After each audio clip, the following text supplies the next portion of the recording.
যারা নামাজ পড়ো না,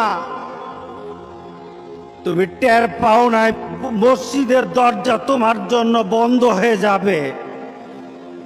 তুমি মনে রেখে দিও, মসজিদের সাথে তোমার সম্পর্ক তোমার হয় নাই, তুমি জান্নাতের দরজাও তুমি খুলতে পারবা না।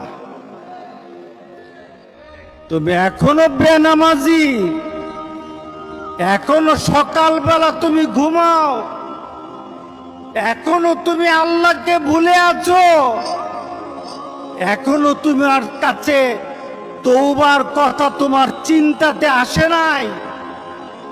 তুমি অনেক কিছু হতে পারো, তুমি মুসলমানের কাতারে থাকবা না। তুমি অনেক কিছু হতে পারো, তুমি ইসলামের কাতারে থাকবা না। সুতরাং আমার